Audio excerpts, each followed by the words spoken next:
live, uncut, and unedited. This is where we tell the truth and shame the devil. All right. We're talking about a hot subject today. It's called teen takeovers or teen trends, whatever you want to call it. But we want to focus on what's happening, what's unfolding, things that we're not looking. It's almost looking like at a swimming pool. All the deep water and the shallow water is similar. They both have water, but the deep water you can't see all the way down to the bottom. The shallow water you might be able to see the bottom. And today I'm going to the deep water of teen takeovers. I'm going to say some things that you probably never thought of about teen takeovers. You said, well, what are you saying, Martin? Are you saying that teen takeovers is okay? They destroying our cities, walking on cars, beating up people, shooting people, fighting. Are you giving that a green light? No, I'm not. But I'm going to go a little deeper than the fighting. I'm going to go a little deeper than hitting the police and shooting and drinking and smoking. I'm going to go a little deeper than that today. Just follow me. Trust me. Trust the process. I'm going to bring another perspective of teen takeovers. Now, this is an interesting angle because I'm telling y'all, most people focus on the chaos, the arrest, or the viral videos. But here are some things that are overlooked. And this is what we can learn about teen takeovers. Nobody is noticing, people. Nobody is noticing. And I'm listen, I support the youth. You know, I support them. Those are people that represent us and look like us, especially us. I've already brought to the forefront that when you observe a teen takeover, looking at the videos or whether you're driving through or whether you're walking through your block, is more females than men. Again, is more females, young females than men. That's what you see. That's what we see. And I hope you can agree with me that I hope you can agree with me on that. Listen, one thing I do know that our young people are craving for community. Many teens feel disconnected from schools, churches, sports, traditional youth programs. And a takeover can be a way of saying, I want to be where else? I want to be where everyone else is. I'm sorry. You know, I get talking too fast, I get tripping. But listen, the event becomes less about location and more about belonging. Really. That's number one. Number two, social media is the new neighborhood. It's a new neighborhood where everybody can get together on the same platform, and that's what it is. Now, previous generations gather on the block, at the mall, or at the local parks. Today's thing, yeah, I'm live, bro. Call you, tell I'm live. Yeah. And today's teens, they organize through TikTok, Instagram, Snapchat, and other group chats. And the meetup may look spontaneously, but is often highly coordinated. Let me say that again. When they put the call out, when they put them flyers out on social media, and sometimes we may, as adults, looking in, we think that, hey, they just made this up. No, those things are highly coordinated. Trust me. Number three, teens, they want public spaces. Yes, they do. Many cities have fewer affordable places for teenagers to gather. You say, well, Martin, where are the teens supposed to go? What spaces are designed specifically for them? Okay. Where are the few options? Public spaces become the default. Okay. Number 4, the influence has replaced leadership. Remember number 4, people. Remember number 4. Influence has replaced leadership. Many participants don't know who started the event. You don't know, I don't know, and most of them don't know either. But instead of a leader, there is an algorithm. Now listen up now. One viral post can mobilize more people than a community organizer or organization. Let me say it again. One viral post can mobilize more people than a community organization. That's real talk. Influence have replaced leadership, people. It really have. Influence. Number 5, teen takeovers reveal a trust gap. That's what it reveals. Many young people feel unheard by schools, politicians, media, and police. Real talk. Now, large gatherings can become a way of expressing independence and visibility. That's what I'm saying. Now, number 6, let's rock with number 6. Most participants aren't there to commit crime. And I believe that. Most of these young people that are there at these teen trends are really not there to commit crime. In many cases, a small percentage cause problems while the majority are what? Socializing, recording content, meeting friends, following trends. That distinctive often gets lost in the news coverage. It gets lost. So I'm gonna expose something to you, what I'm doing. Expose some things to you about teen trends. You know, and nobody's talking about it. Nobody's talking about it. Now, if I had a hook for this today, it would be everybody sees the crowd. Everybody sees the police response. But what if teen takeovers are exposing something much bigger? A generation looking for connection, identity, and a place to belong. Now, today we're discussing what most people are missing. And that's real talk. Now, the angle is more unique than just simply asking whether teen takeovers are good or bad, because it explores why they're happening in the first place. Now, let me get down to the nitty gritty and I help y'all out. Now, I appreciate y'all stopping in and talking to me today. I really do. But I want to put some up on the screen here. Now, this picture, this photo is 3 people right here that I know personally, 2 I know personally. And they'll tell you when we was protesting, marching, and some of these people in this crowd here, they were teenagers. And they were expressing themselves downtown Chicago and all over the world during the George Floyd riots, or whatever you want to call them. Now, I want to go to another shot. Now, look at this.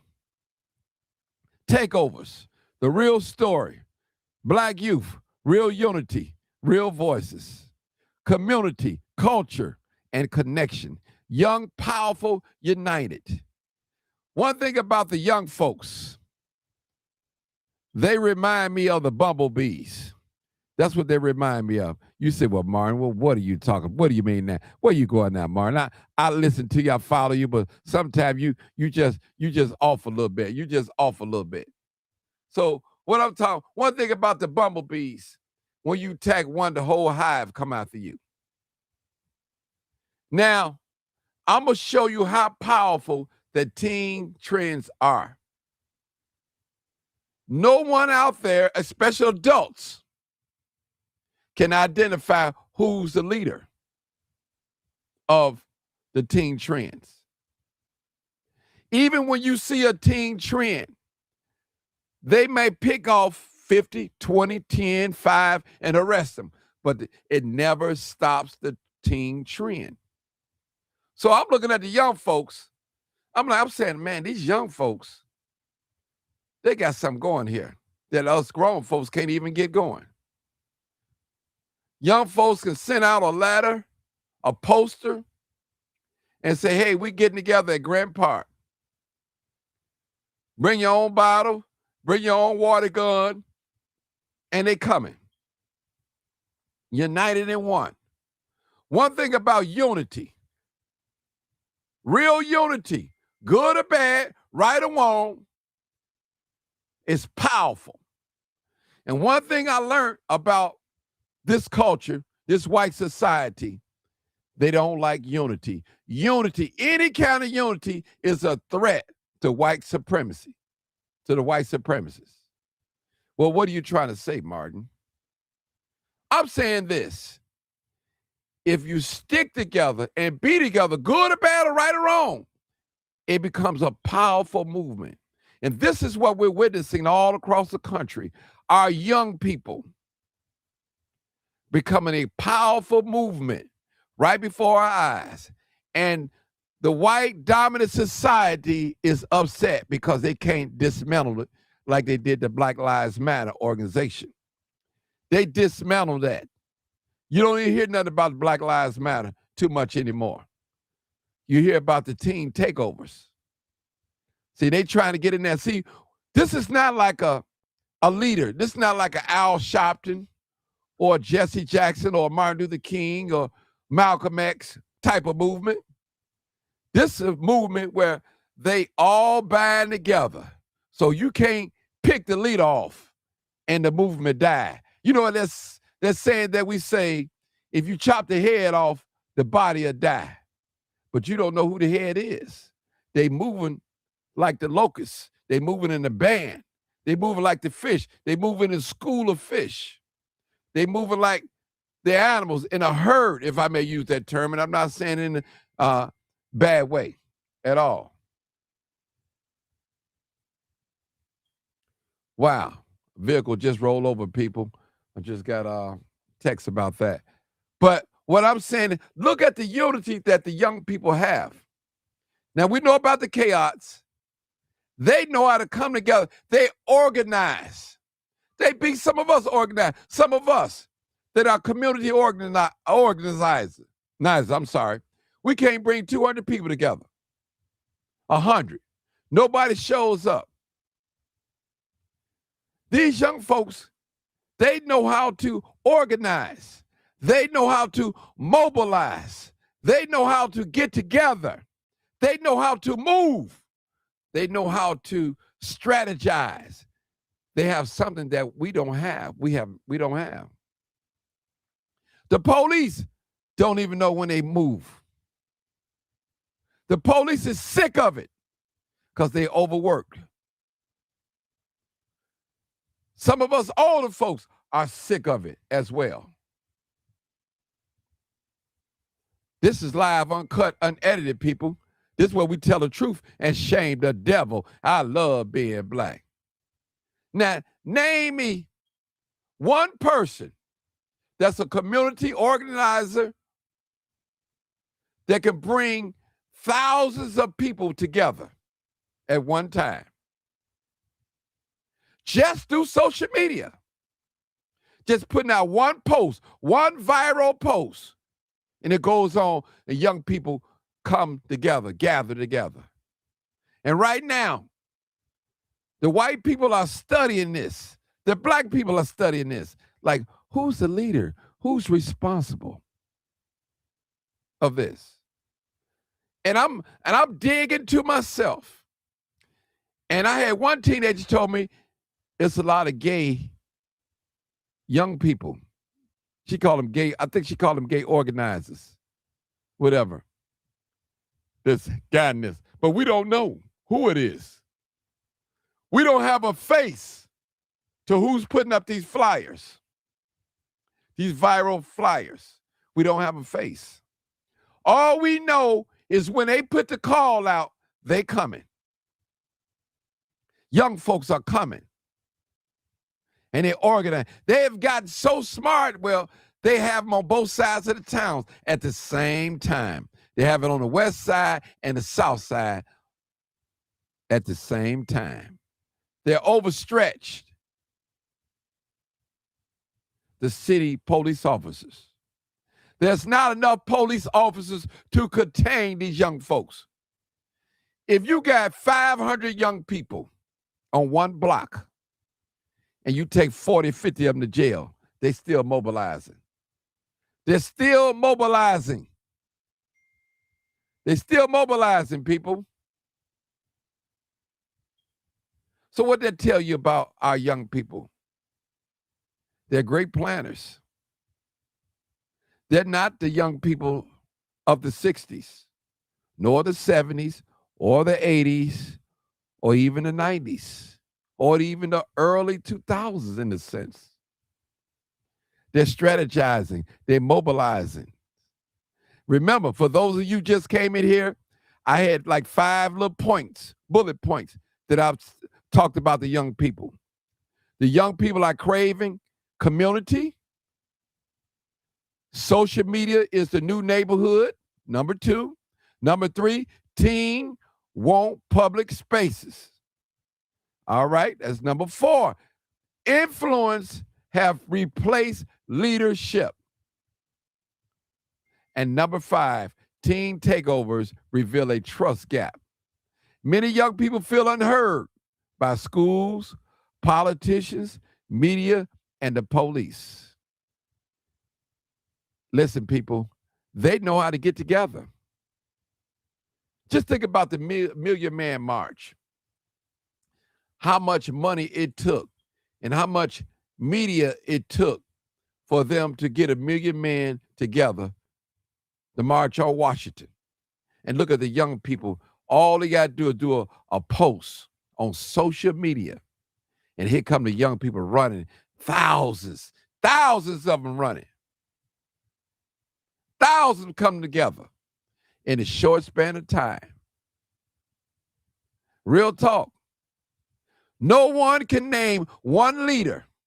So if you just try to destroy the teen takeover, you won't be successful because you don't know who's behind it. They don't even have no infiltrators. Real talk. It's teenagers only. And they behind it. They're behind it. Real talk, people. They say, well, you said, well, Martin, you giving them too much credit. Yes, I'm giving them a whole lot of credit. Won't you try to put up one post and gather 1,000 people and see if it happened? You positive? You're not going to tear up nothing. You're not going to destroy nothing. You're not going to break nothing up. You're not going to fight with the police. But they can put up one flyer, one viral flyer, and the teens going to flock. They're going to flock at that location. Real talk. So what can we learn from watching our young people? We can learn how to mobilize. We can learn how to use social media. We can learn how to be together. And we can learn how to move when there's no leader up front. Now, if someone offered me $1 million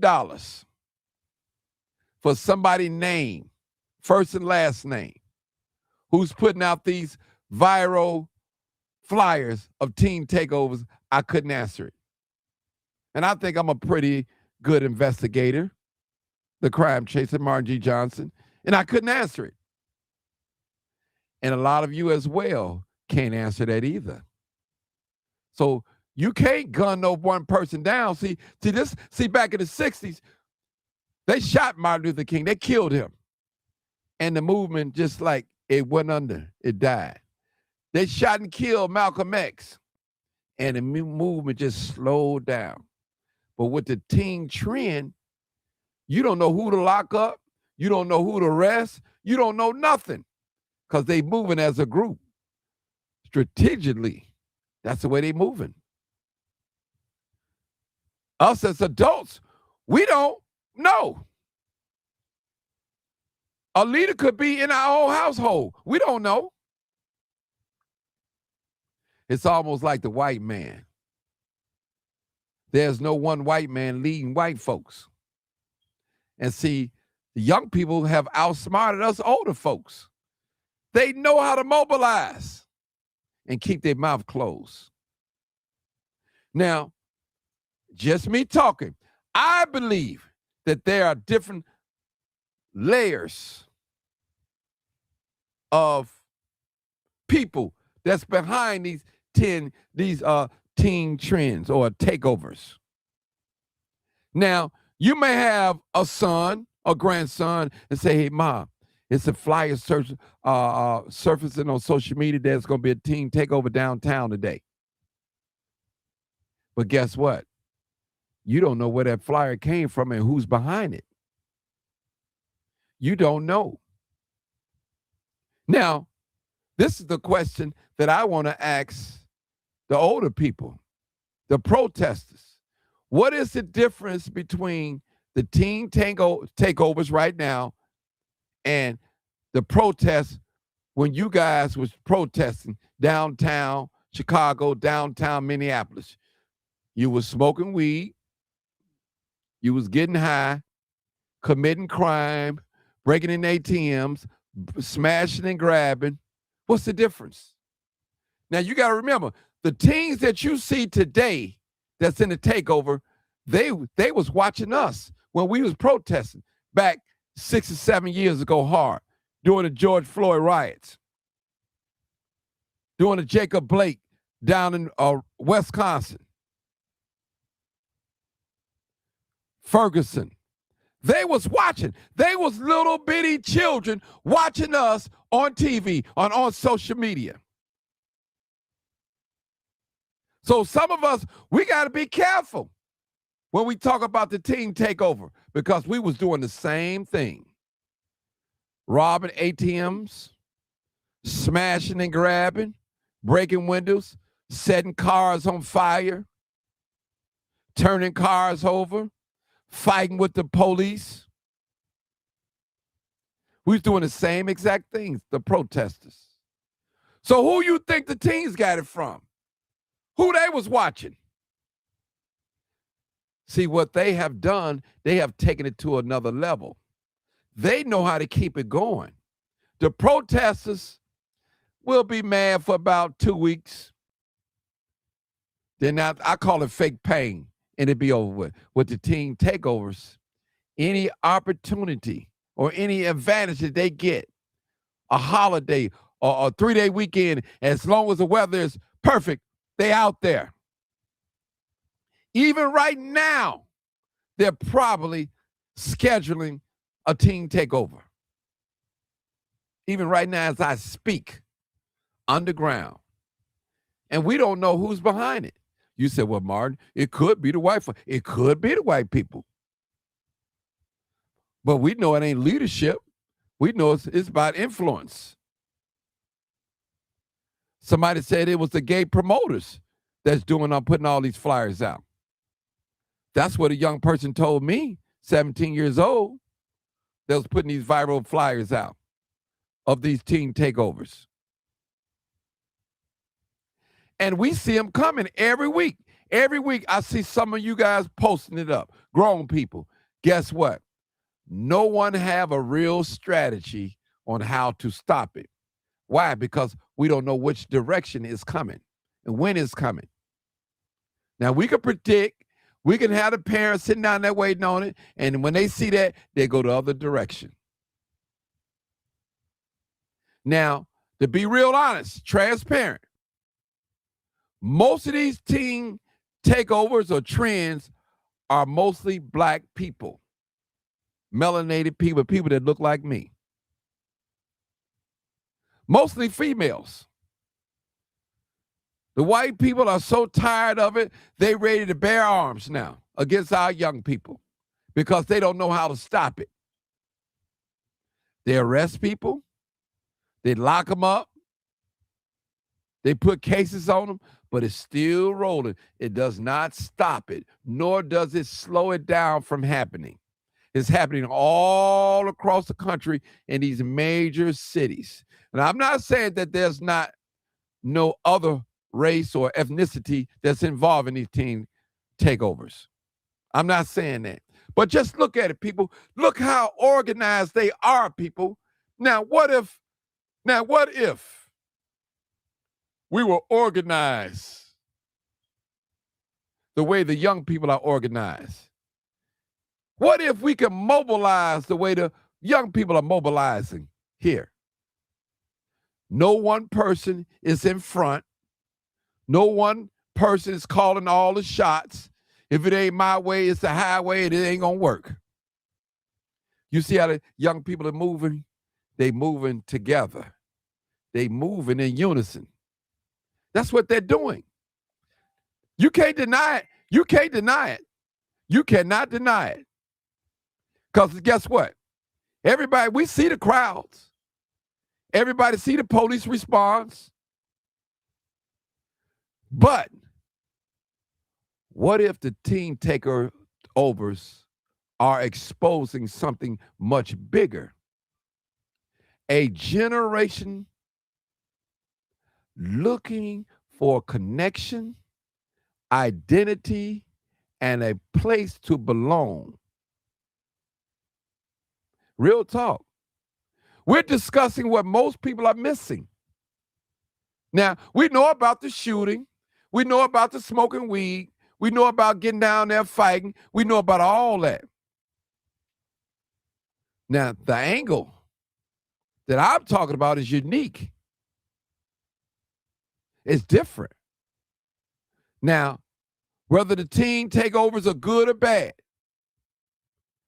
but it explores why they are happening in the first place. Can we ask ourselves as adults a real question? A question. Why are they happening? Are we lacking as parents, as grandparents, as foster parents, as guardians, as politicians, as teachers, as ministers, as policemen?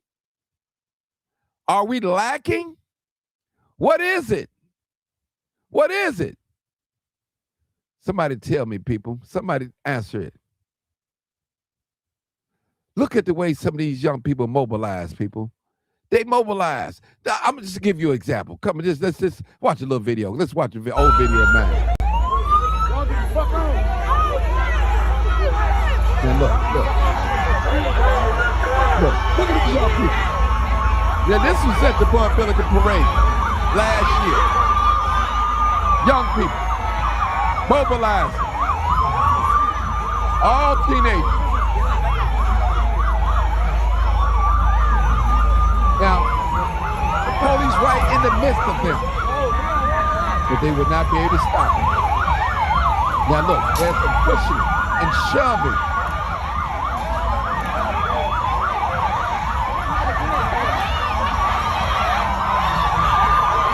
There's Cowboy, gray hair.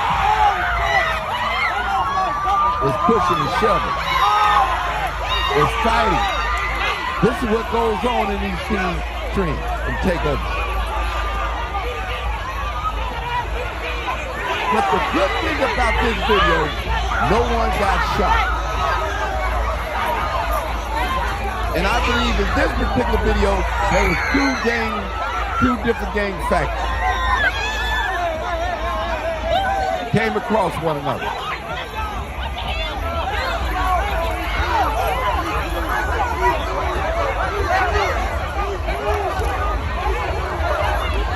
This is August of last year. Summer. Hot summer. The second week of August. At the Bud Billiken Parade. Young people. Watch out! If y'all don't want to get nice, watch out!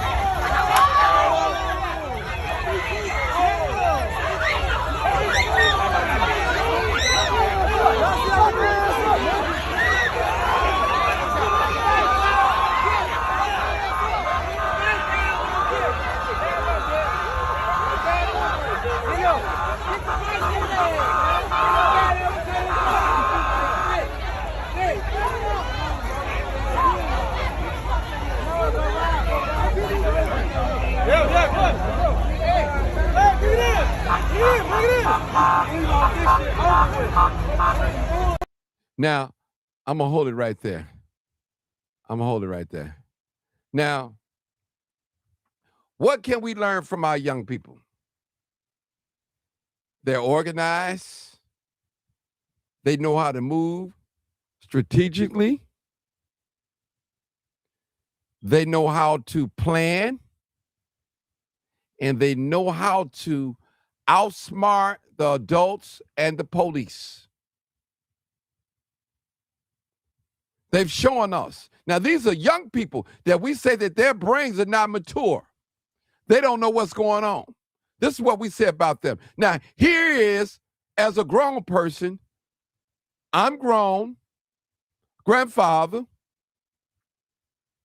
Can I organize the way the young people are doing? Can I put up a flyer and 1,000 people show up? Well, we'll just say 200 show up, adults. Now, but we the smart ones. Can I put a post on social media and make a call for 1,000 men? Will they show up? But a teenager can put up a post and make a call for 1,000 young people. And most of these young people are not paying rent. They don't have no real responsibilities, but they move. And you never see one person doing all the talking. You don't know who is the person that spearheaded. You don't know it. But if I make a call and say I need 1,000 people to show up on 63rd and Cottage Grove, oh, that's that Martin guy. I don't like him. I ain't going. You going? Man, you shouldn't go. He ain't on nothing. He trying to get paid. He cloud chasing. He clickbaiting. But look at the young people. Look at the unity that they have, the togetherness that they're displaying. And the white man is mad about he can't dismantle it.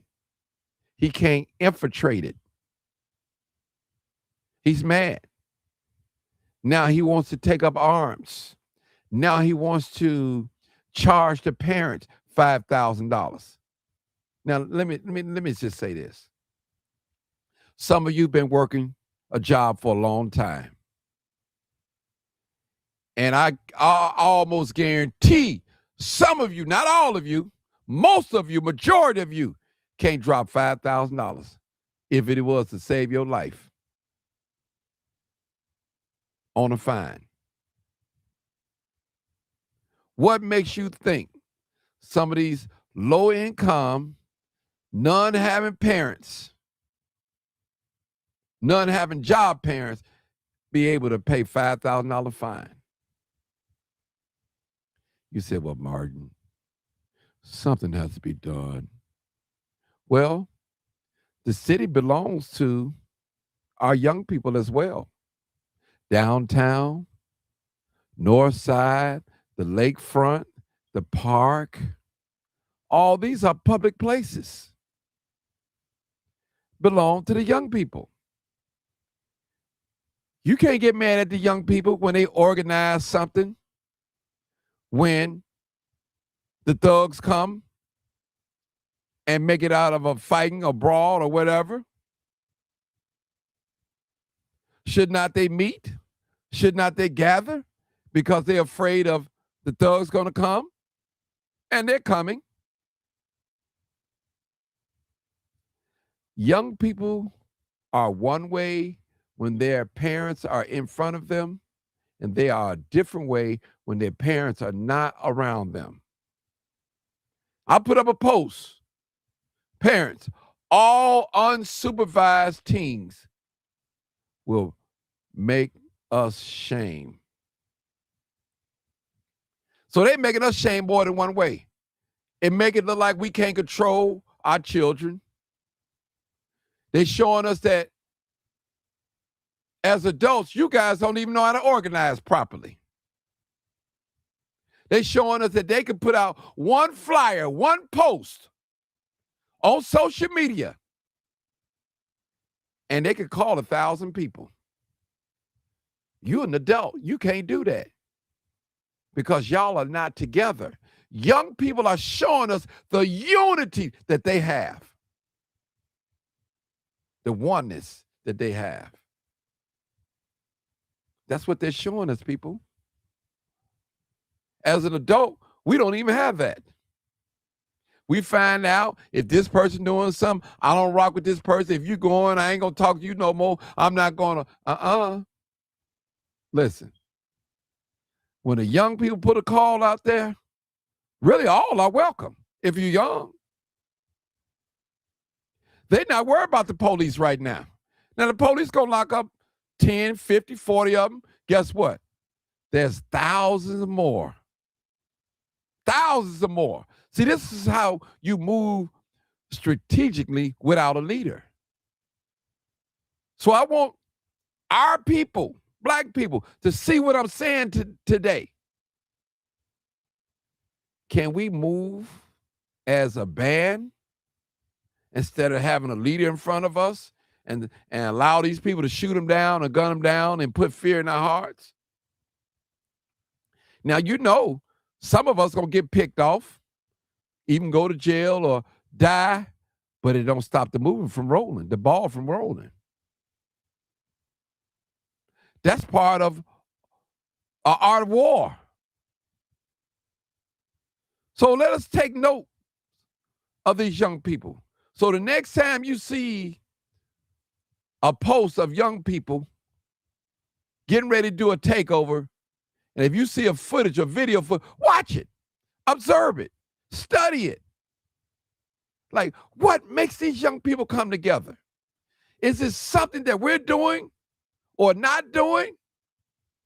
Is it something can we do? Man, listen, y'all, I'm the crime chaser, and I think I'm a very popular person here in the city of Chicago and around the country. And I hate to put it out there, but I got a march coming up the 26th of June at 12 o'clock, 81st National, with the organization that I belong to. And I doubt, highly doubt, that I have 1,000 people there, even 500. I'm just being honest. So I'm sitting back, I'm studying these young people. I'm watching them. I'm watching how they move and what they're doing. I'm watching. I think we should too as well. I think the young people are onto something, people. I really believe it. No, I'm not in agreements, the young people down there jumping on top of your cars, taking over the sidewalk, breaking in your businesses. I'm not in agreement with that. But what I'm trying to get you to see into the deep water, it's deeper than that. It's deeper than the crowd. It's deeper. It's what I want you to see. I want you to see the unity of the young people, the unity of black people. And you always say, black people can't get together and do nothing. Yeah, we can get together and do something. But we just have to learn to get together and do something constructive that's going to benefit the group of us. One post on social media can get thousands of young people coming to one location. They're going against their parents. They lying to their parents and say they at the show and they downtown Chicago at the Buckingham Fountain. They're running away from home just to go to a teen takeover. Shouldn't we sit back and think like, now listen, my son, he played a video game. He never missed a meal. He got an iPhone. He got Jordans. My daughter got the best of weave, the clothes, updated clothes. And I feed her. We do things together. Why she just want to go to this teen takeover? What is it so curious about this teen takeover? And she know that they be fighting there, shooting, doing all types of things, looting, stealing, whatever. But my child wants to go to the teen takeover. What is it? We need to find out, people. These young folks are beating us organizing. Yes, they are. They are beating us organizing. Period. They beating us, people. They getting together. They doing their thing. That's right. Influence has replaced leadership.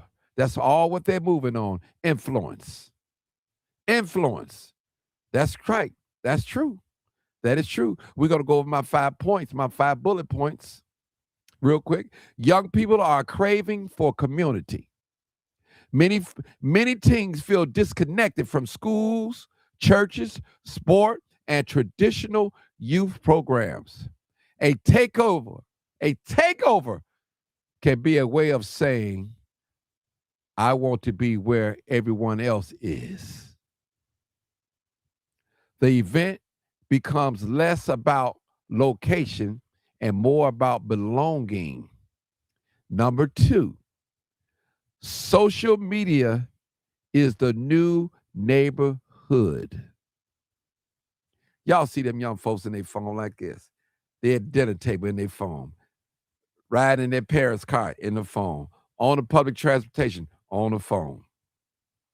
Number 2, social media is the new neighborhood. Previous generations gather on the block, at the mall, or at the local parks. Today's teens organize through TikTok, Instagram, Snapchat, and group chats. They meet up, may look for spontaneous, but often it's highly coordinated when they meet up. Number 3.3, teens want public spaces.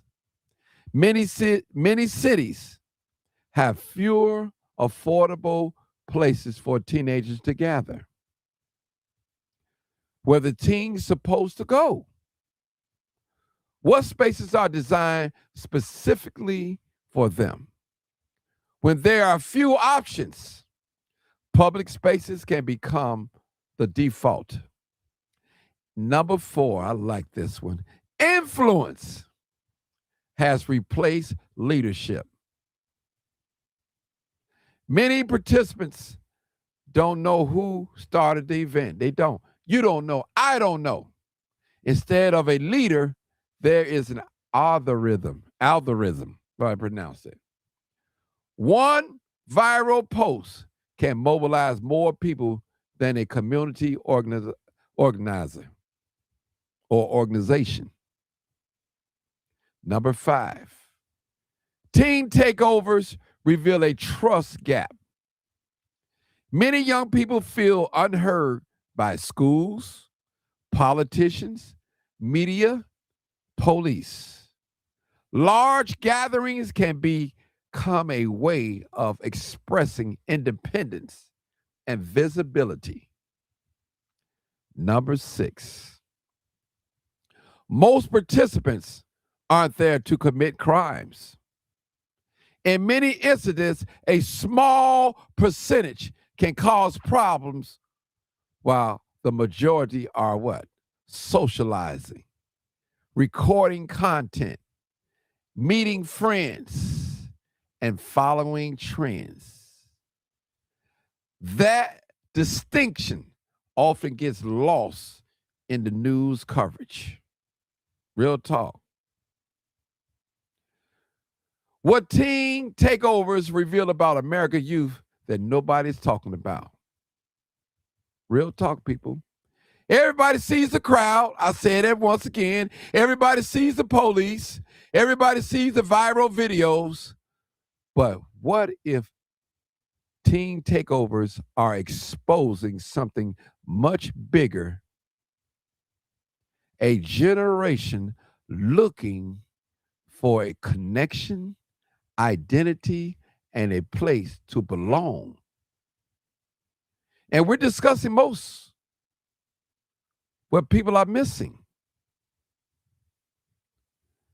The angle is more unique, simply asking whether teen takeovers are good or bad, because It explores why they are happening in the first place. It's real talk. Real talk, people. Our teenagers, they mobilizing.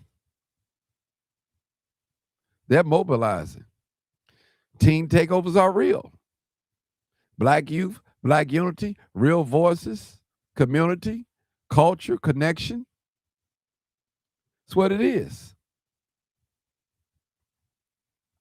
Now, I think I got maybe another good hot 20 minutes to talk. Now, if you want to comment on this or call in, feel free. Feel free. Now, I can open up the phone lines. They're not open. They're not open. But I will open up the phone lines if you put yes in the chat. Now, if you put yes, you got to be at least 20 people. If you put yes in the chat, I will open up the phone lines, and so you can call in and discuss. You got to be at least 20 people that put yes in the chat. If you want to put at least 20 people, I need 20 people in the chat to put yes. I want to call in. 20 people. 20 people. What up, Mark?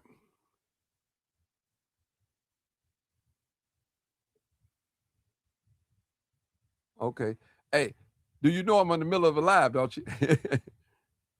Okay. Tune in the live real quick. All right. All right. All right. Yeah. That was my boy, Mark Carter. So I'm asking you, if you want me to open up the phone lines, I'll open up the phone lines. I need you to put yes. I need at least 20 people to say yes, and I'll open up the phone lines. Right now, the phone lines are closed, but I can open them up, and we can talk about it. How many people do we got in here so far? I don't think we got 20.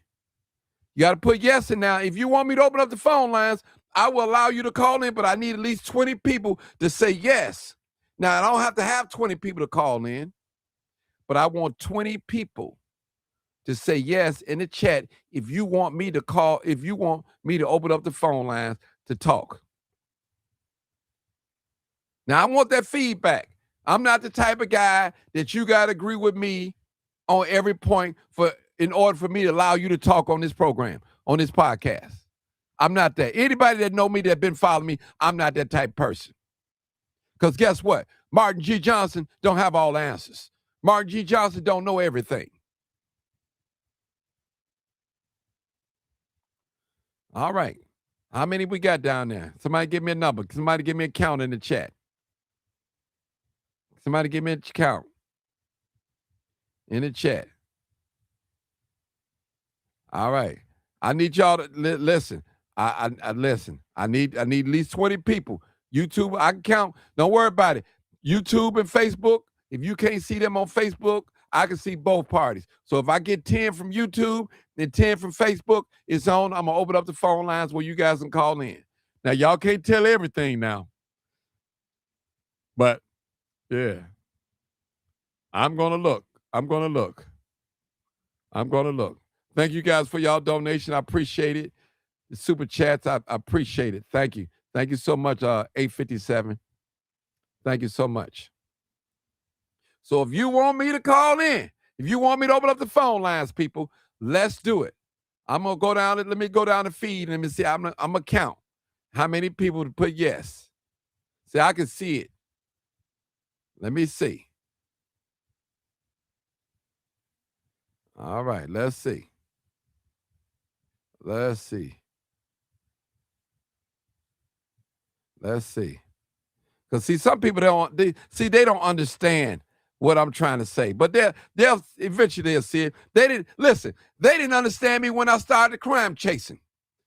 I was all types of names. I was this and I was that. You think you this, you cloud chase, you get money. I was everything under the book. Now, guess what? Everybody named mama doing it now. Even the people that don't even call themselves a crime chase, they out there video recording things. Random things.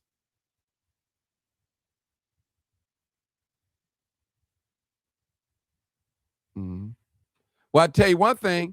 If you say the young people ain't know nothing, let me see you put a post on the internet, on social media, and draw 500 to 1,000 people. Let me see you do it. Show me how powerful your influence are amongst your community. You're not out here tearing up nothing. You're not breaking no car, breaking in the police cars, setting cars on fire, smashing and grabbing. Let's see how powerful your influence is among your own peers. Real talk.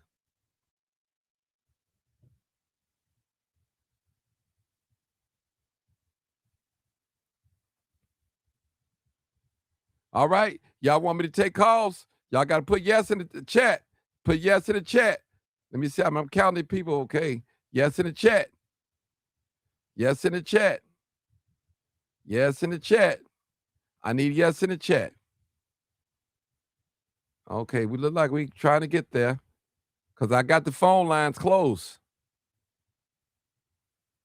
I got it closed. Okay. Yes in the chat. Okay. Let me see. Let me see. Let me try to open it up. Let me try to open it up. Hold on, people. Let me see if I can open up the phone lines. Open up the phone lines. Let me see. Open up the phone lines.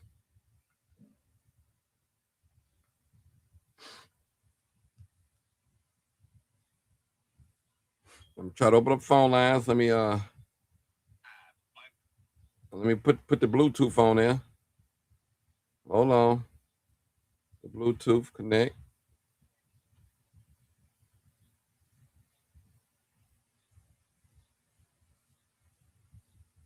All right. Now let me log on in. Let me log on in. Open up the phone lines. All right, let me log on in.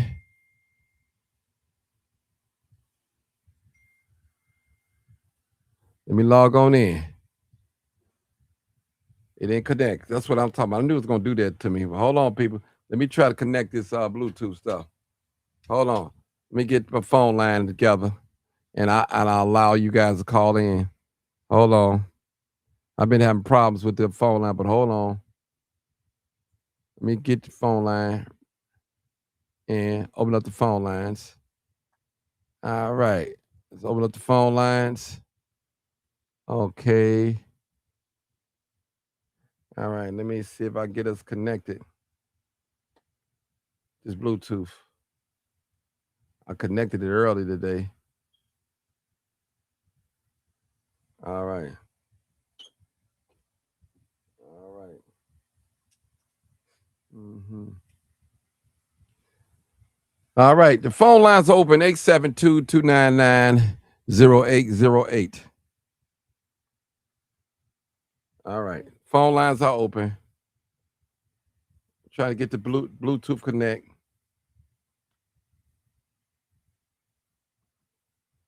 Reset the Bluetooth.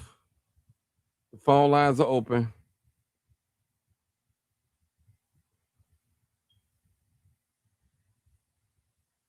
Phone lines are open. All right, they calling in. They calling in. Hold on, people. Y'all hold on. Hold on. I got like two calls. Trying to get this Bluetooth connected. We having problems again. We're having problems. 872-299-0808. We having problems again, people. I don't know what's wrong with my thing. So I'll just do it this way. Okay, my first caller is 8090. That's I'm sorry. 90 that's is that 0904? Come on, caller. God bless. Martin, Dr. K. Okay. Come on, Dr. K. Hey. Martin, thank you for the expounding on that. Because there is a message that these young people are sending out. And it takes us to listen and to behoove what they're saying.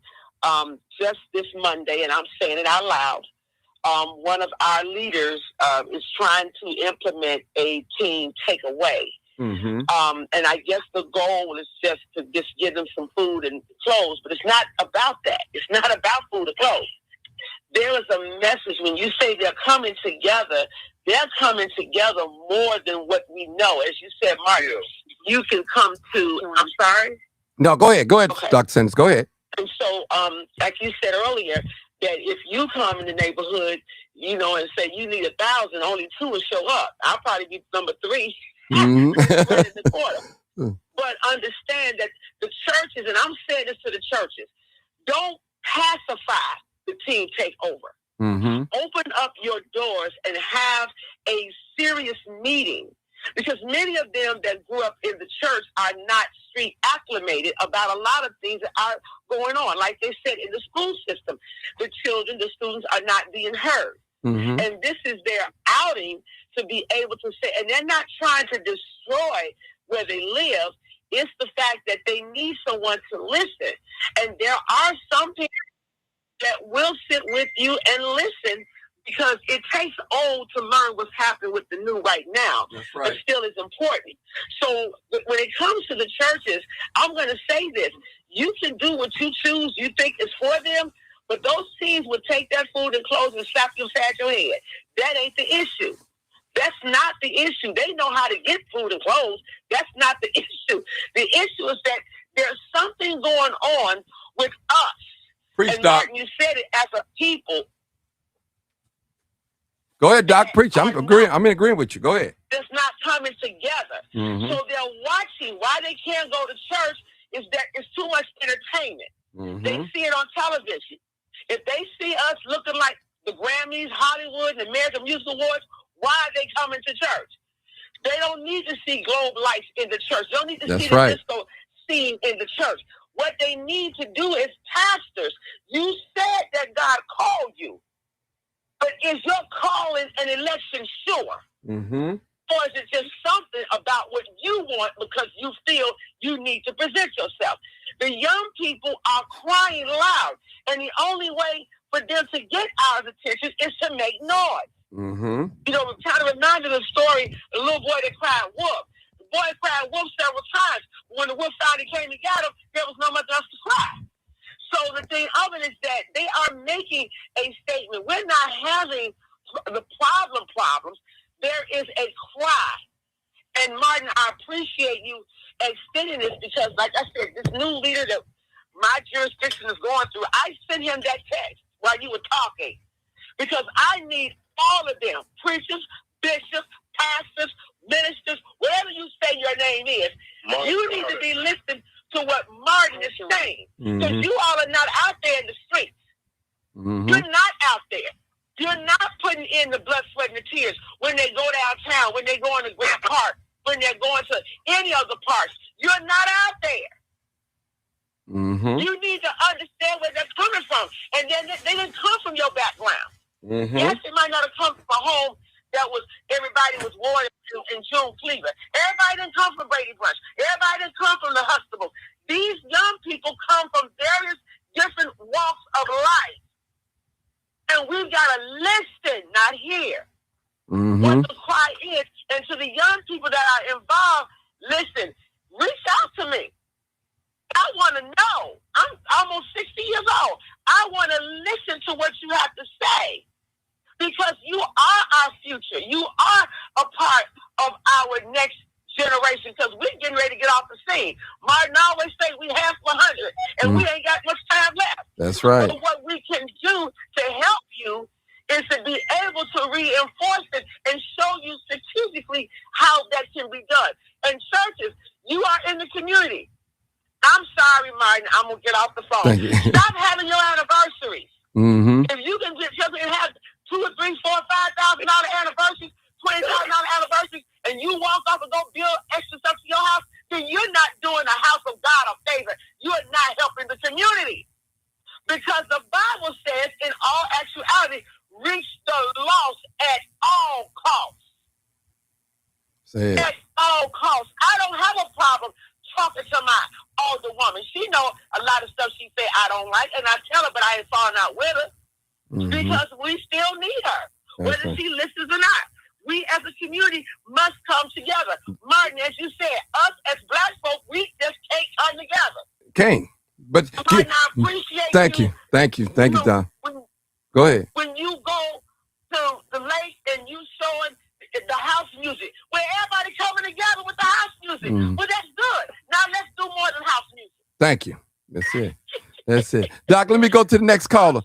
Let me go. I appreciate you. Let me go to the next caller. I believe that next caller is, I think that's Marcus. Go ahead, Marcus. Martin, I just want to say this, and I don't think that a lot of black people are mad at the team takeover. We see the unity. That's a good thing. I wish they would use it more in a more positive way and be unified. The problem is you have some of those kids down there robbing and beating up on innocent people.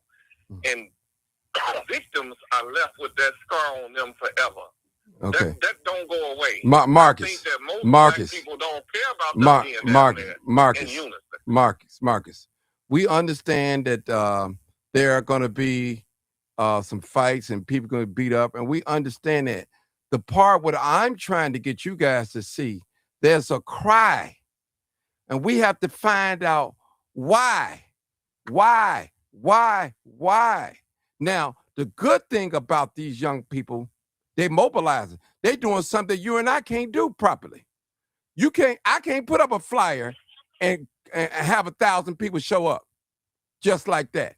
It ain't gonna happen. And I think, look, but hold on. I think I'm not gonna bust no window. I'm not gonna beat up the police. I'm not gonna snatch and grab. I'm not gonna beat up people walking. I'm just saying. But what I'm saying is, we have to look at the unity that they possess and the mobilization that they're possessing. Listen, the white structure is upset because they cannot dismantle them. There's no leader. It's just like the street gangs. When they dismantled the leaders, the gangs went crazy. In this case, I'm trying to get you to see how they're moving. They're moving different. They're moving as one. Allow me to say this. Okay, but I'm gonna allow you to say something. But listen. We know what we know what we see, but I'm trying to get you what we don't see. That's what I want to focus on in this show.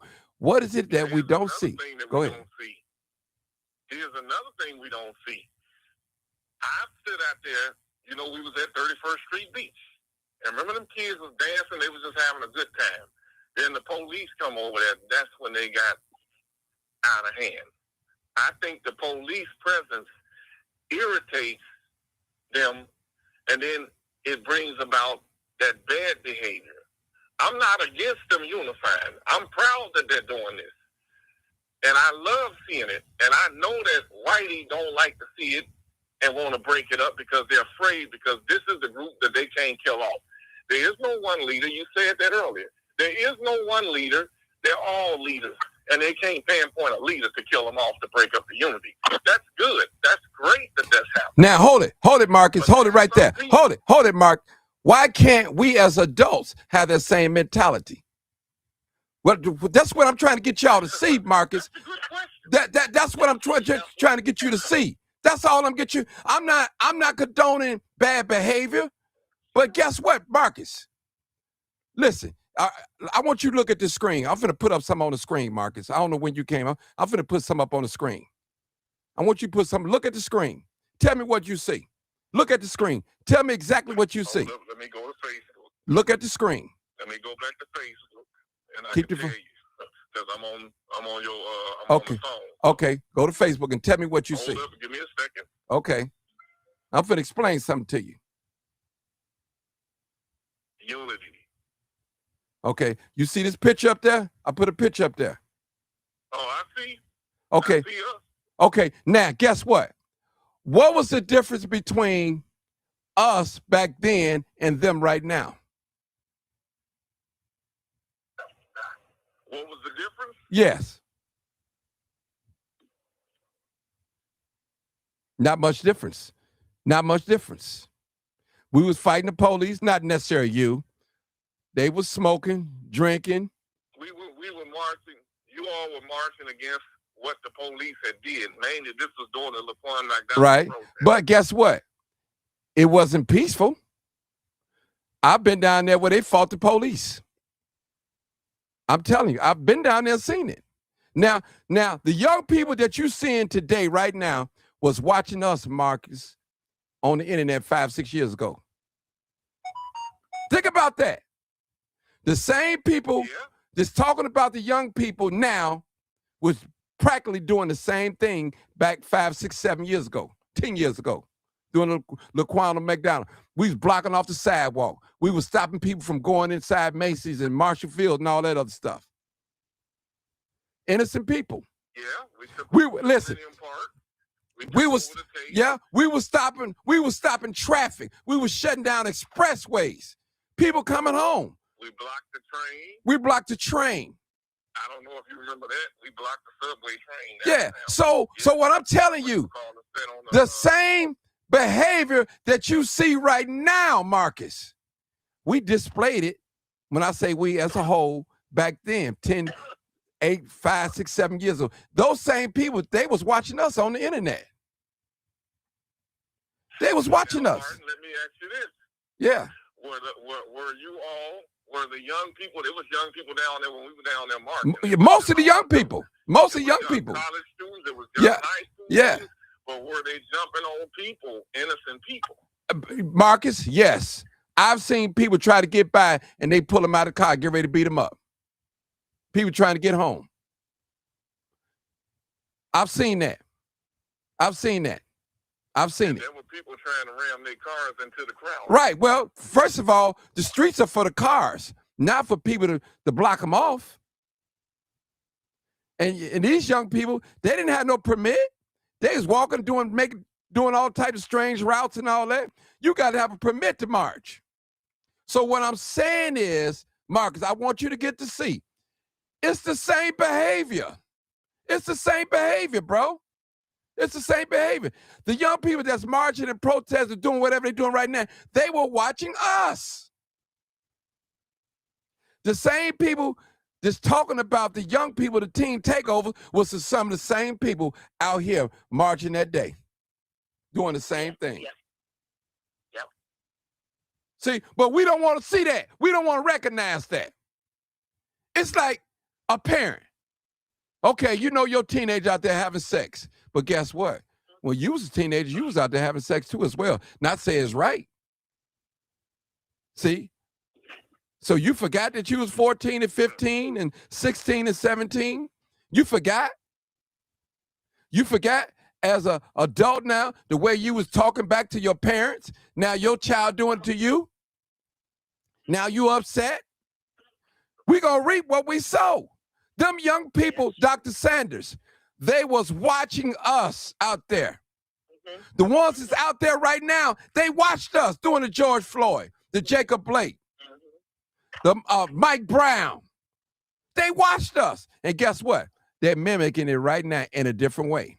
Now, we was marching for a cause, but they protested for a cause too. But we got to find out, what is it, Dr. Sanders? Why are they taking the streets? Why are they meeting together? Why are they doing this thing? Everything's been taken from them. All right. The resources, and then they've been taken from them. So they don't know where to go. I didn't mean to cut you off, Marcus. I'm sorry. Go ahead. Continue, Marcus. I'm sorry, but I'm passionate. Go ahead. I want to explain myself a little more deeper. Go ahead. I'm not against what they're doing. I know the crowd. I used to work for the Park District. They have cut everything from these kids. They have taken things out from these kids.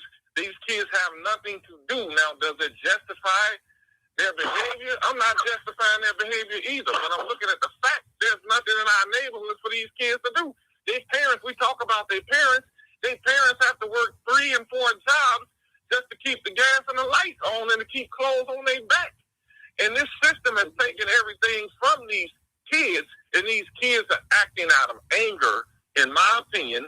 They're acting out of the fact that they don't have anything, and some of them just don't care anymore. They figure, why should they care?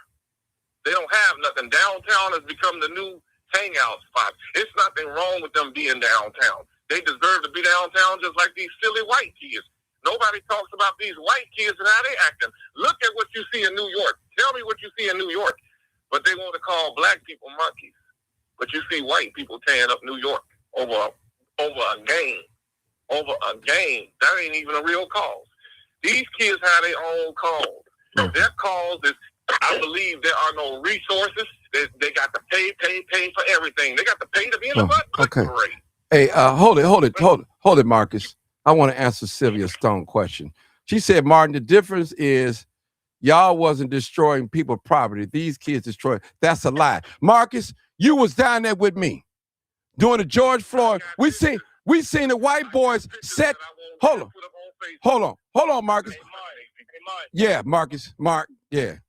Mark, check this out. Let me say this before we go into anything.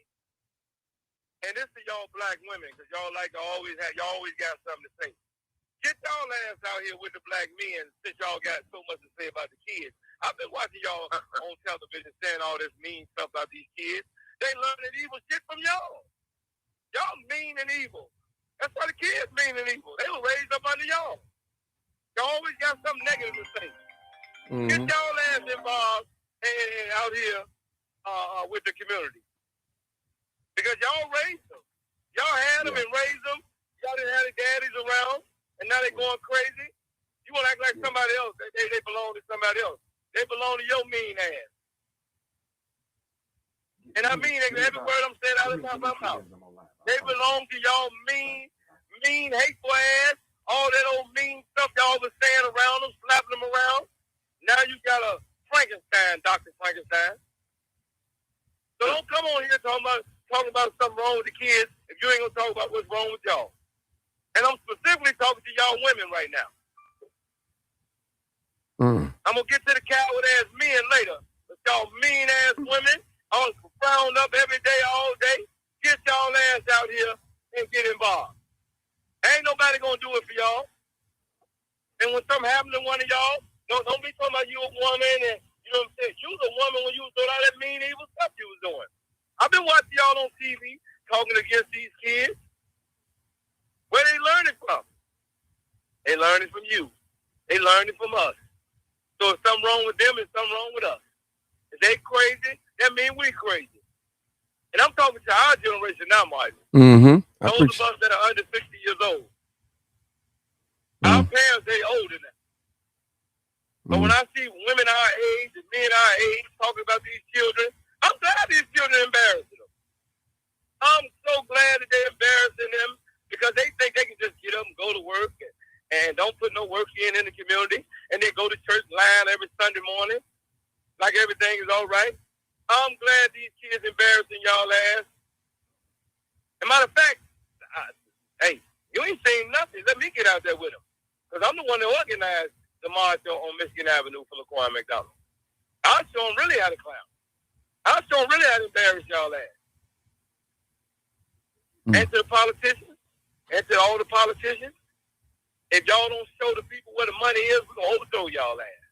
That's how we got to start doing this, Martin. We mess their elections up, mess with their money. Man, if they ain't trying to help the people, then disrupt that shit.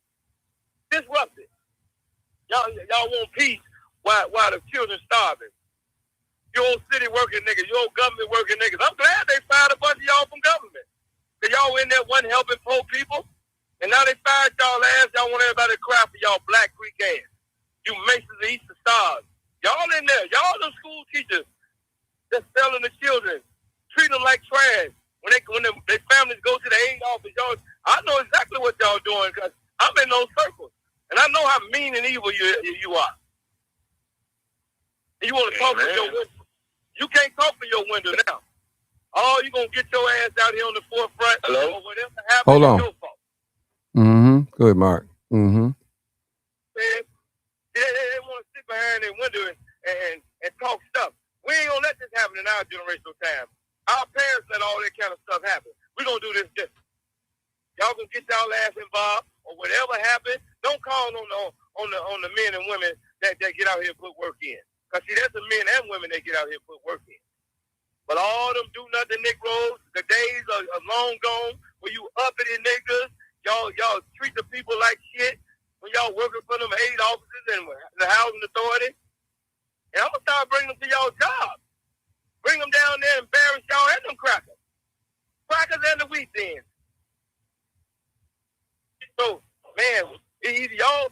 not doing something to help, or we gonna disrupt this shit. I'm gonna show the kids how to really disrupt. I'm gonna take them to that financial district. Take them up there by the Cardinal House like I did when Laquan was killed. They was ready to talk then. Take them down on Michigan Avenue. Hell yeah, all kind of shit going on. We couldn't control all that shit. Mm-hmm. We even protested Michael Jordan restaurant. I don't care nothing about no nigga bouncing no ball, kissing no white woman. The hell with him too.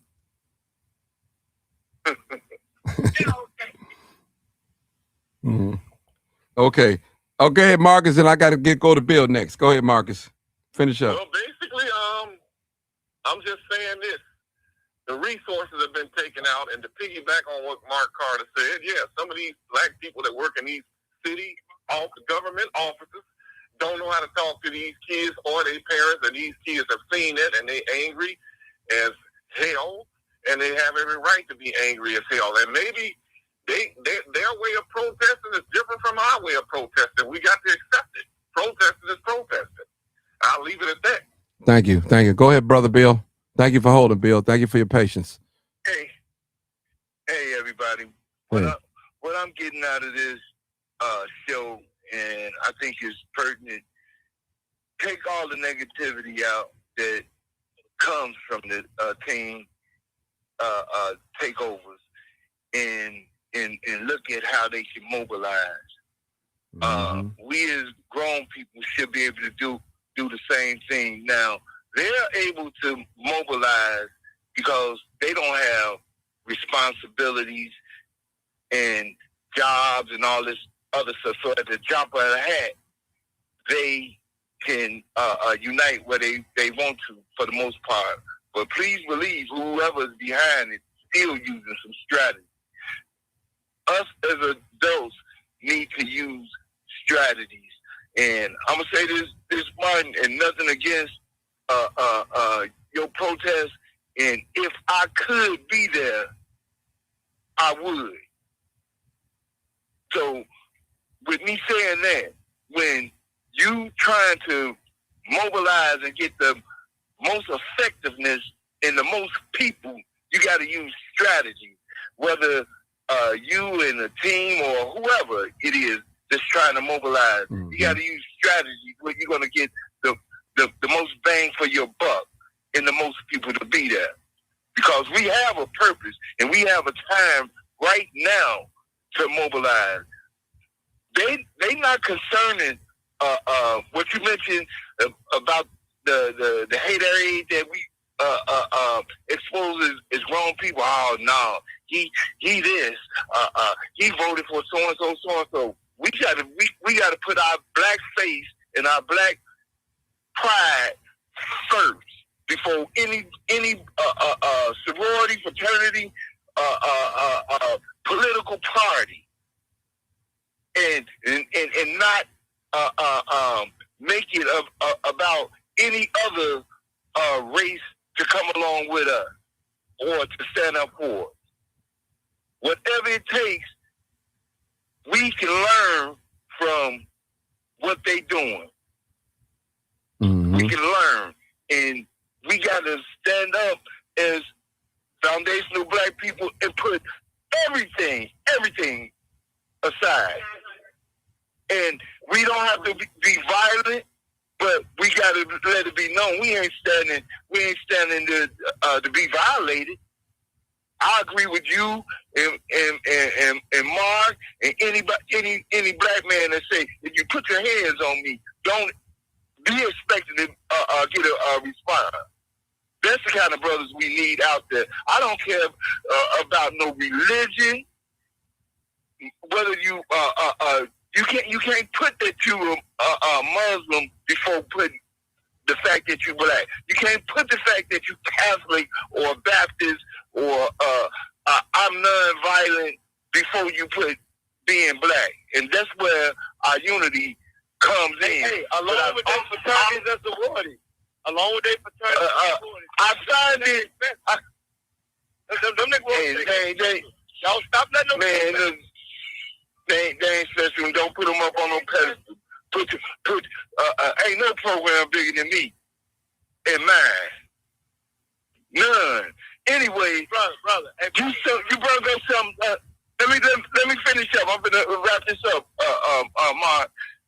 Martin, you said you did some investigating, and they can't find who started these teen trends. Mhm. Maybe that's a sign for us as adults. Stop worrying about if the Tell the establishment truth come after and us, shame the because devil. evidently they can't find out who starting these teen trends, because you can rest assured they got forensic investigators trying to find out who it is. So maybe this is our protection to start moving just like they moving. That's all I got to say. Appreciate it, bro. Hey, brother, how old are you, man? How old are you? I'm 65.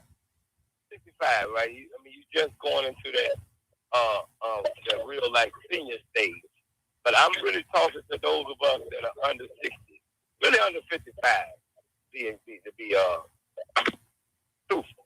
And those of us under 55 years old, we're the parents and grandparents of these children. See, it ain't just no adults. No, these are children. These are grandchildren, right? These are the ones that we didn't stand up for, that now have grown up and realized that they weren't stood up for, and they rebelled. And the only thing going to change and turn this around is our generation get out here and help these babies, right? Mm-hmm. And see, a lot of them, they don't want to help. They hate these kids. Let me be frank. A lot of us over 50 years old, a lot of people in our age group do not like young people. Tell the they do. I tell you, mm-hmm. I'm in these so-called Christians. They hate these children, and the children are the hate that hate produces. The adults are hateful, and so the children are displaying just how hateful, embarrassed. And that's a good thing. That's a good thing that they down there shaking them white folks up down there, because them white folks stealing all the money, blocking black people from getting contracts. So when they get upset, that's a good thing. Now let's get to the solution, so we don't have to deal with the bad activity. Let's all come together as adults, parents, and grandparents in this city, and fix it. Other than that, we don't care nothing about y'all. Got something negative to say. As a matter of fact, we'll go down there and march with the kids. We're not listening. We ain't gonna do. We ain't gonna allow what our parents allowed to happen, and that was everything to be taken away from us. And they didn't say nothing. They go to church praying and hoping that things gonna change. Ain't nothing gonna change until you get your ass out on the ground. Faith without works is dead. Our parents ain't in control no more. We the mothers and fathers and grandparents of today. And so if you get your ass up, or whatever consequences come behind you sitting back, not saying nothing, it's on you. Fuck you. If they carjack you Sunday morning while you got the Sunday's best on, you caused it. If they rob you, you caused it, because you don't want to come out. You want somebody else to do it. So you want to sit back and talk about children that you ain't never tried to help. If you ain't tried to help them, shut up. Me and y'all, if you scared to put your pants on, don't tell them to pull his up. Sit your punk ass down. But a lot of y'all scared to put your pants on. At least a boy got his pants on and need to pull them up. You scared to put yours on. Looking at the ground when you around these coward-ass white folks. All right. We got some of us from being an activist for almost 30 years. I'm telling y'all, I don't watch these cowards. I have watched them, how they operating around daily. That Irish trailer trash. Because they vote for him. We got the numbers in this city to elect and unelect whoever we choose to elect and unelect. We can make this city just like Atlanta, Georgia, where all the black people own all this stuff. We got these little black, we can make stars, and guess what? They make sure they eat while everybody starves. Let me call a couple names so y'all know who I'm talking about. Jim Reynolds, John Rogers, L.G. Higginbottom, Lester McKeever. Them type of old uppity niggas. The days of the uppity niggas is over. You black Greek niggas, y'all don't get involved. You know what I'm saying? I bring the kids down to y'all goddamn churches. Bring them all down to your businesses. Along with them crackers, y'all smiling in their face. Okay. I'm gonna show you. Y'all think them kids a problem. You let us get in motion with them. It ain't nothing for we in our 50s, Martin. It ain't nothing for us to get out on the ground. I ain't think to build these communities up. These kids go to school, go home, go to school from hell. These neighborhoods are like hell. And then you want them to take the hell out of them when you walk in the classroom. To fix your box. Hey, Mark, this should be a long, hot summer. Yeah. We should be protesting. We should be at politicians' houses, churches, mobilized, making our numbers and presence known. This should be a long, hot summer, and everybody watching Chicago. Let's go. Yeah. Oh yeah, yeah. Y'all know how much each one of these children work for the school system. Do y'all know? $34,000, $35,000 a kid. That's more than enough money to educate a child. We don't have no money problem. We got a stealing problem. And these elitist black folks and Jews and them the other crackers, they down there stealing. All that talking about ain't enough money. We got a $10+ billion budget for schools. The city's budget is $17 billion. And I ain't even got to the park, the city college, and the water reclamation. We're talking $50, $60 billion. More than enough money. There should be no unemployment and poverty in this city. But it is because these black folks down there stealing, them white folks down there stealing, and then they blaming the people for how the people turn out. Okay. We ain't no Republicans in power in Chicago. These are all Democrats. And black people vote for it. Black people voting for discrimination against black people. As long as they can get what they want. And then when something happens, they want us to turn on the kids. No, we're turning on y'all ass. Ain't gonna be no turning on the kids. Same thing I told the superintendent.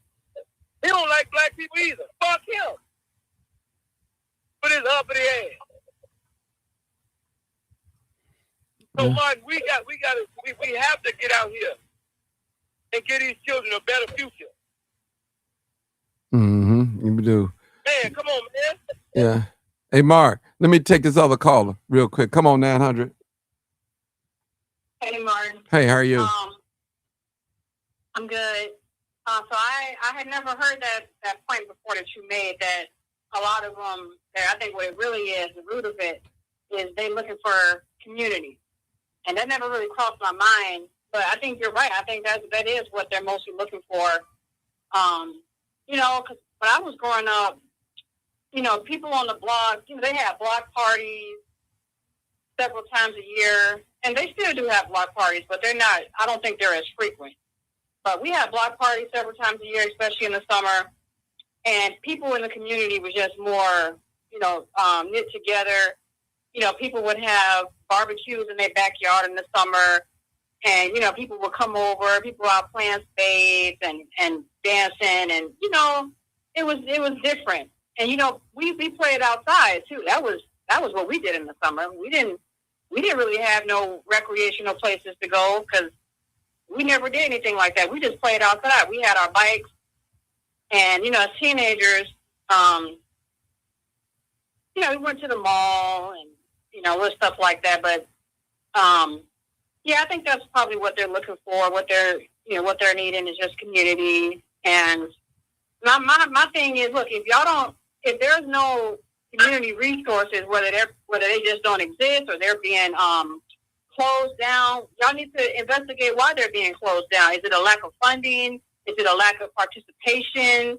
Lack of attendance? Why are they being closed down? So you need to investigate that and maybe have the community pull some money together to fund these resources yourself. Because I feel like, look, if y'all can stand in line to get these $1,800, $1,700 iPhones, the latest Jordans, buying all this weed, then y'all can put some of that money aside to fund your own community resource in the community so your children can have somewhere to hang out. That's what I feel like. But the old saying, but they say people beg for their needs. People beg for their needs, and you know what I'm saying. No, it goes like this. They buy what they want and beg for what they need. Yeah, that's a classic case of what this is. You know, I always get sick of people saying, "Oh, they closed down the community center. We don't have this. We don't have that." I guarantee you, if everybody in the community, same people buying this stuff I just mentioned, if y'all put, $100 each aside, get 50, 100 people to put $100 aside, y'all could fund this stuff yourself. You could even rent a place.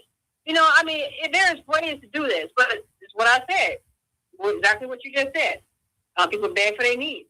So, there really is no solution to this because the whole community is messed up, Martin. It's not just one layer. It's so many layers. And it starts with what you said, I think, 2 shows ago, about, how we doing things out of order. You're doing things out of order. And so when you start doing things out of order, it's just going to trickle down. Everything is going to be messed up. The moms and dads got to work. With moms primarily, got to work these 2 and 3 jobs because they ain't got a man in the home. And who's going to take care of the kids? And who's going to take care of the bills and stuff? So, it's all messed up. But see, this is the consequences of sin. See, we think, I'm going to just have this child and I'm going to raise it and I'm going to provide and he's going to be okay. But you're not understanding, you're missing the generational curses that's going to happen later on as a result of your sin when that child gets older. See, the sin don't always manifest Tell the truth in the beginning. and shame the devil. 10, 20, 30 years down the road when the child have all kind of emotional problems and mental problems because they lack this and they lack that. It's not always going to show up when they small. And so it's just all messed up. This is all a result of just sin, lack of parents, lack of fathers in the household, lack of mothers in the household, quality parents, quality parenting, how people in the Black community treat each other, how they talk to each other. Like that one guy said, how people talk to each other at the aid office, these people who work for these government jobs, DMV, how they talk to you at the DMV. A lot of times when these moms are at these DMVs and especially at these aid centers, they have their kids in tow with them. And you don't think these kids are listening and watching how the Black person behind the counter is talking to their mom and, they growing up and they thinking that that's just an acceptable way to talk to people. And so that's their example of public decency and public interaction with people. So when they grow up and they teenagers and young adults and they talking to the customer and other grown folks that way, you wondering why they doing that, where they get that from. They was taking it all in when they was 2, 3, 4, 5 years old, watching a Black person talk to their mom crazy or a Black dude talking to their mom and dad crazy, because they're in a government job and they're behind a glass. So all of this stuff has consequences. It just has consequences. Are you getting that? Are you getting that? No, I'm 32. Okay. I'm a millennial. Oh, let me say this to you as a young person. I was the last good generation before technology took over. I was the last good generation. No, I get it. I'm asking you for a reason, right? We y'all parents. We y'all parents. I got children older than you, right? When you speak of that, we are those children that's home. You talking about some evil Black people. Them Black people that worked in them aid offices when we were children. Oh, they were so mean and nasty. Oh, they were so mean. They still mean and nasty. Yeah. And you know why? Because don't nobody say nothing to them. Tell them that's the most special nigga. That the day of the special nigga is over. And we gonna make them feel it. You know what I'm saying? See, a lot of these people, and look, you ain't old enough to know our grandparents. Let me tell you about our grandparents. There ain't no block parties because our grandparents did. See, our parents' generation, they don't care about no black. They don't do no block parties. And you ever watch the movie Soul Food? When the grandmama was alive, they came and ate together.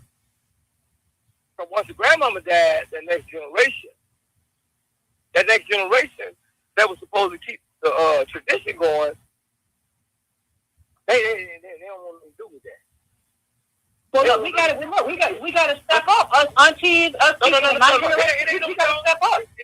It ain't on y'all. It's on us. It's on us to come get y'all as our children, and we do it together. But we have to lead the charge because we know what to do. Y'all don't know grandmama and granddaddy. Y'all ain't old enough, right?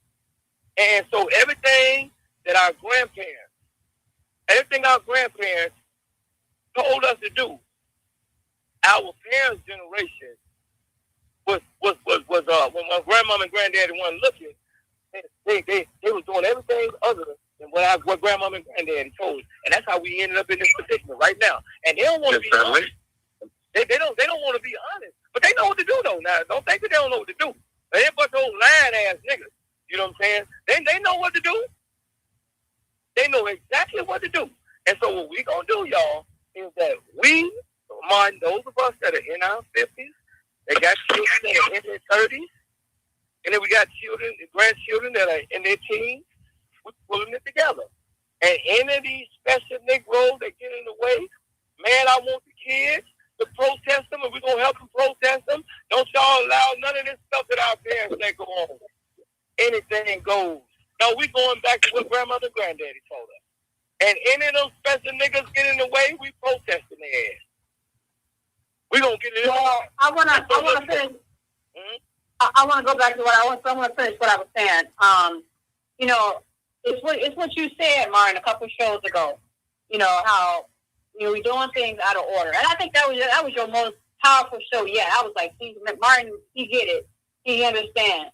I think he's starting to come around. He really understands what really all of the issue is here. Because look, when you do things out of God's order, you can't expect peace. You can't expect order when you're doing things out of order. And so, you know, we still got a problem with validating and praising people who doing stuff out of order. Like we praising our own demise. You know, at some point somebody got to grow a backbone and take the charge and be like, look, we got to start calling each other out again. We don't do that no more. We got to start calling each other out like, hey, sis, you know, why you living with that man and he ain't putting no ring on your finger? Why you having babies with that man and he ain't putting no ring on your finger? He ain't doing this. We got to start calling each other out. But when you praising everybody, somebody on their third baby mama, third baby daddy, you know, 3 kids by 3 different men. Now she's pregnant again. She's throwing a baby shot, you know, and you congratulating her. What that reinforces the bad behavior. So people think it's okay. And then the younger generation, they seeing the praise and the glamour, and they think that that's okay. So they grow up and they repeat that behavior. Nobody loves people enough to tell them the truth.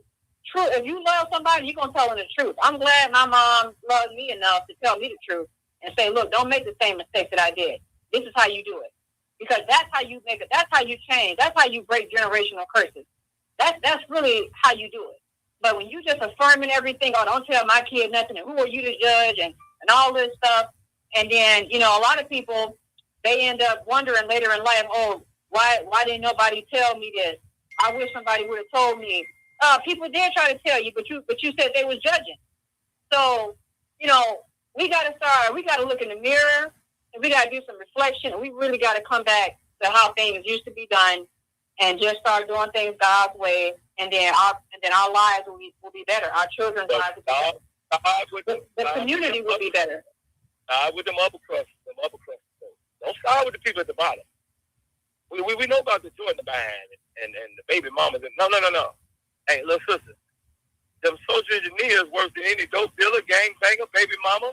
You know what you know about social engineers? Yeah. You know about these school teachers who are intentionally don't care if the children pass because they still gonna get 100% of their pay.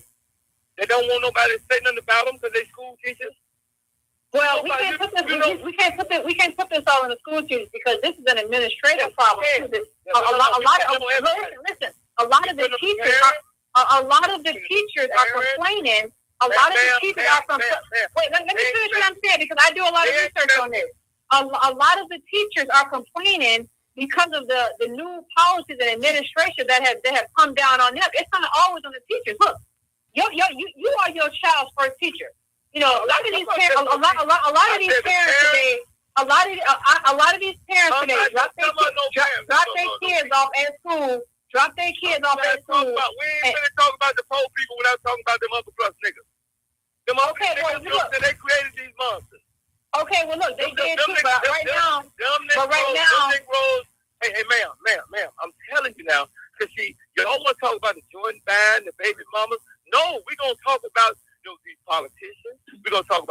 school teachers. We don't talk about these highly educated, brainwashed. Okay, but what you gonna do about them? We gotta look at the mirror. We gotta do what we can do. You can worry about we doing what we gonna do. We doing what we gonna do. Unless you're gonna get them fired, unless you're gonna get them fired, unless you're gonna get them unelected. Okay, we'll do it. But in the meantime, when you get up every day in the morning, you got to look in the mirror and say, what can I do? What can I do with my own family? What can I do with my own children? That's what you start with first. Then you worry about these uppity people that you're talking about. But in the meantime, every mother, every father needs to make an effort to be in their kids' life. These uppity black folks get millions of dollars to socially develop these communities. What do you think these nonprofits are about? Nonprofits is about social development. They make millions of dollars and then go to the suburbs after they done pimped the people, and unemployment ain't lowered, crime ain't lowered, schools ain't getting better, but every year they get millions of dollars. We ain't talking about no poor black folks without talking about the uppity ones. Okay, and we also ain't talking about why we ain't talking about all the black parents who don't go to these board meetings and have a say in what they school doing. We talking That's about what I say. We need to start with ourselves first. We worry about everybody else, but look, these people. Can I finish what I'm saying? These people in these uppity positions. Martin, can you, Martin? We can't both speak, Martin. Okay. We can't both speak, Martin. Okay, y'all. We can't both speak, Martin. Okay. Can I finish what I'm saying? Black women that don't want to listen to black men. Okay. Can I finish what I'm Okay. saying? All right, y'all. She don't get called out. Okay. Can I finish what I'm saying, Martin? Okay, let her finish up, Mark. You want to have a one-way conversation. You want to have a conversation. Can I finish what I'm saying, Martin? Yeah, let her finish up, Mark, and I'll let you close us out because I got to get off here at 2:00. Okay, go ahead.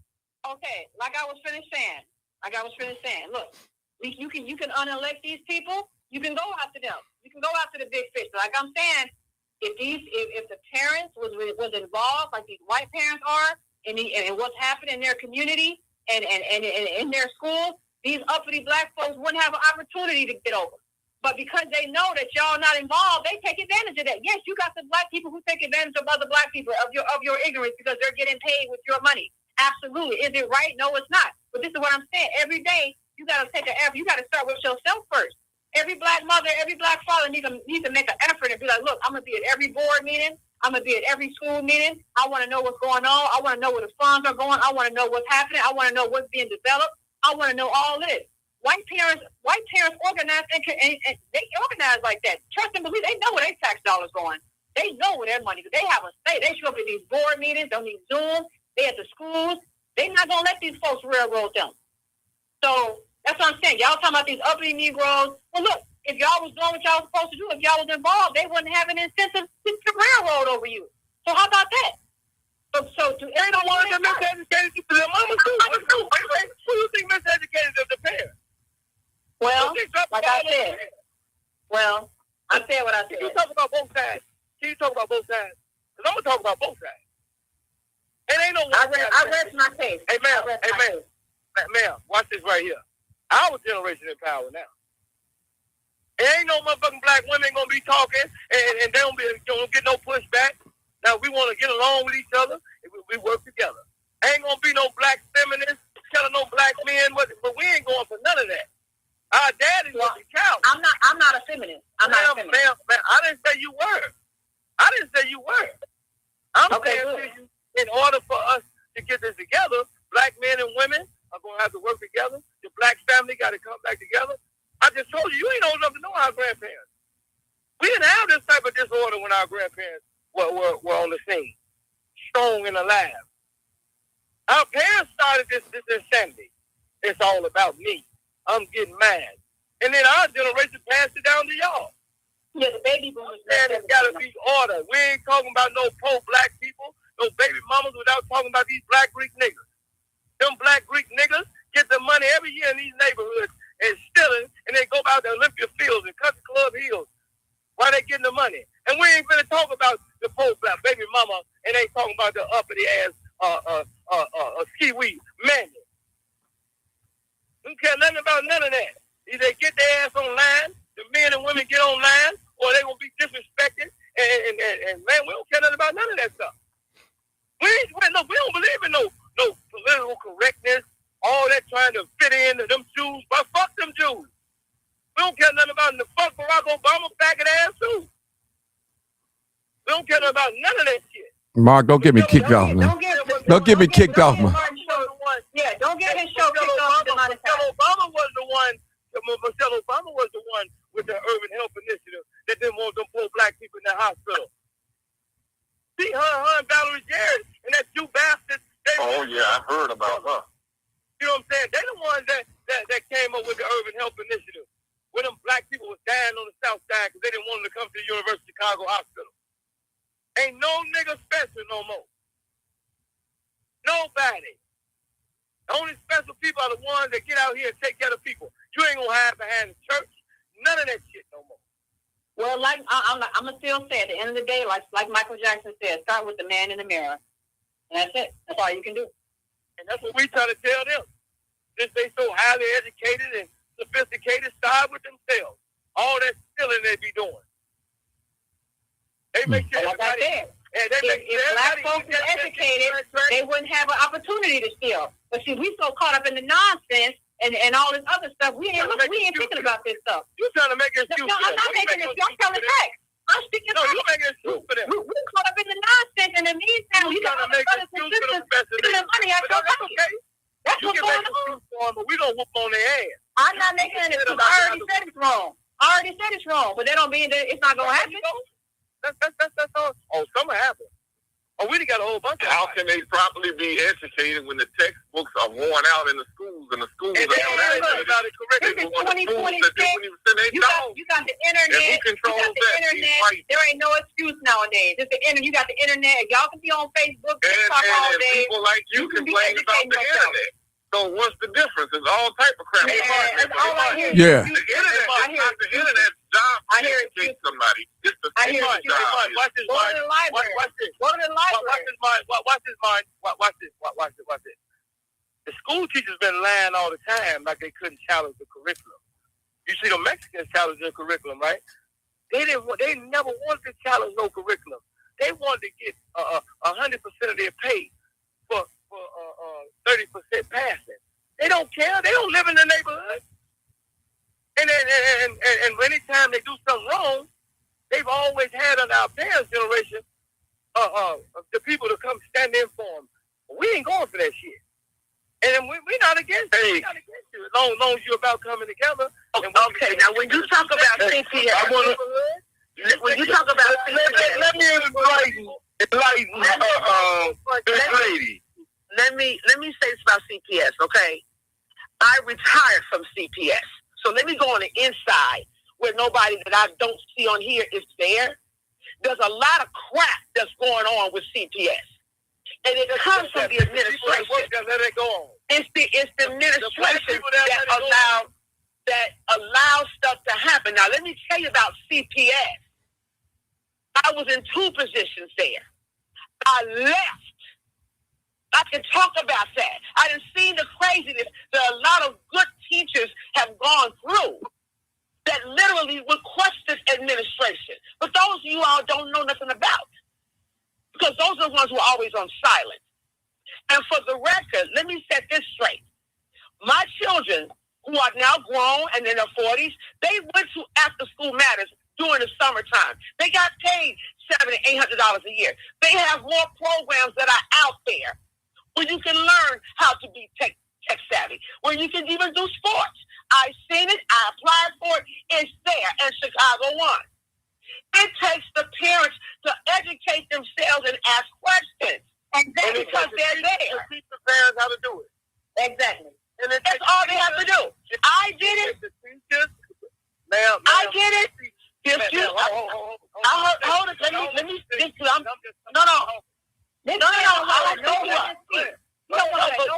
What I'm saying is that a lot of the stuff that's going on, because even one of my dear sisters, she's still with CPS and she's getting ready to leave.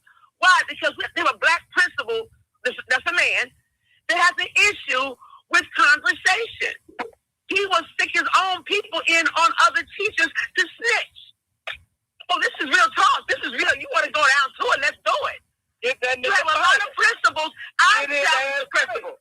I challenge the principal Miller. I challenge her getting taught by some about Chief Keef and how many times he went to jail. I challenge her. I'm in the newspaper. I'm on there. You can see it. That's what I told the same thing. But see, this is about money. I got Rupert Williams fired because that nigga thought that he was special.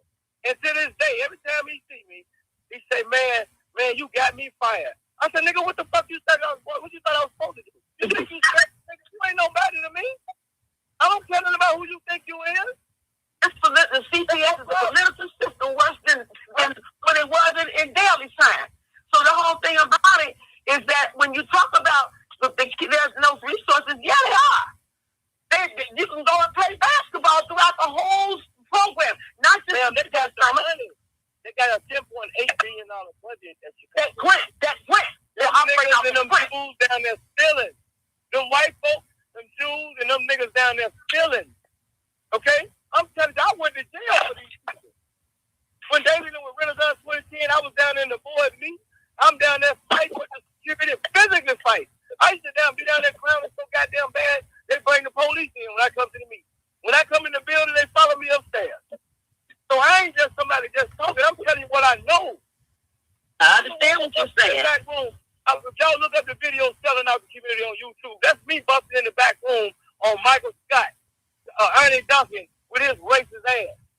Who killed Michael Scott? Who killed Michael Scott? Is the one that killed. He killed Darion Albert. Because I personally told him, don't put them kids from Ardell Gardens in single high school. He did it anyway. So he killed. Who killed Michael Scott? How did Michael Scott end up in the river? Who killed him? I don't give a damn what happened to the nigga. No, I asked you a question. I said, who killed him? I said, who killed him? I don't know. But I'm just saying to you, with all this stuff that's happening, these black people don't want you to call them out, but they want to talk about the poor people. We're going to talk about every problem, every level of the problem.